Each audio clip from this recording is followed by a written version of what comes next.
Сандэ худалдааны төвд худалдаа эрхлэгчдийн холбооноос Сандэ группийн удирдлагуудыг түрээслэгчдийг зайллан их хэмжээний төлбөр олон жилийн турш авч байсан гэж үзэн тэдний эсрэг шүүхэд гомдол гаргажээ. Ашиглалтын зардал гэж метр квадрат тусмаас 5 жилийн турш 5,000 төгрөг метр квадрат тусмаас хурааж ирсэн 5,500 төгрөгийг.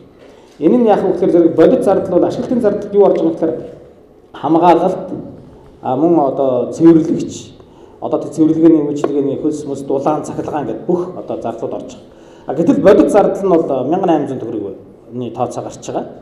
Ингээд сардаа болохоор ашиглалтын зардал зөвхөн ашиглалтын зардал гэдэг 80 сая төгрөгийг хурааж авчих. 16,000 метр квадратаас 80 сая төгрөгийг хурааж авчих.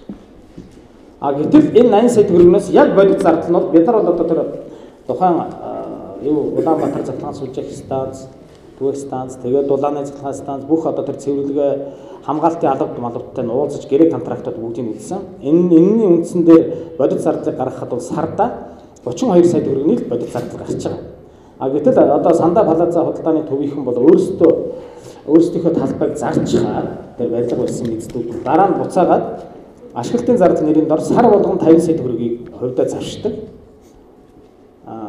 Ингээд жилдээ 600 сая төгрөг байгаа. Ингээд 4 жилийн турш бол 2.5 тэрбум төгрөгийг хувьдаа зарчсан байна гэсэн тооцоо гарч байна. Энийг бол бид нар шүүхэд хандчихад байгаа. Шийдвэрлэх гээд энийг бол буцааж нь хэмжилж байгаа. Энэ илүү гарсан энэ 2.5 тэрбум төгрөгийг бид нарт олгож өгөөч. Одоогоор энэхүү гомдлыг чингэлтэй дүүргийн шүүхэд хянаж байгаа юм байна. Мөн түрээслэгчид өөрсдөө худалдаа авсан талбайн төлбөрийг бүрэн барагдуулсан байгаад нэмж нэмүүртгийн албан татвар нэрийдлэр мөнгө хурааснаар хууль бус гэж үзэж байгаа маа. Бид нар бол 2009 онд анх худалдаа авах гэрээ 1 м квадратыг 2000-аас 2200 доллараар бодож худалдаж авсан байгаа.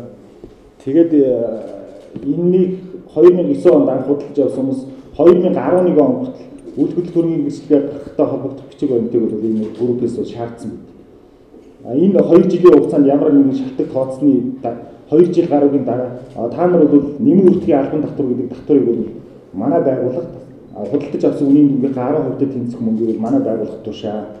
Тэгэхгүй бол бид нар та нарт одоо гэрчлэгээ гаргаж өгөхтэй холбогдох бичиг баримтыг бол гаргаж өгөх боломжгүй байна гэсэн юм ярьсан.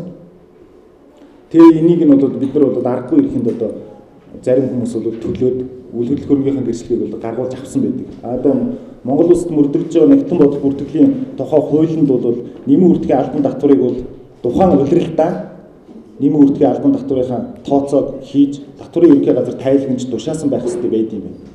Тэгэхэд бол биднээс худалдаа авах гэрээ хийснээс 2 жилийн дараагаар нэмүүртгийн албан татвар гихч татварыг бол одоо хууль ёсоор заллин эхэлсэн үндслэлтэйгээр ингэж биднээс гаргуулж авсан байдаг.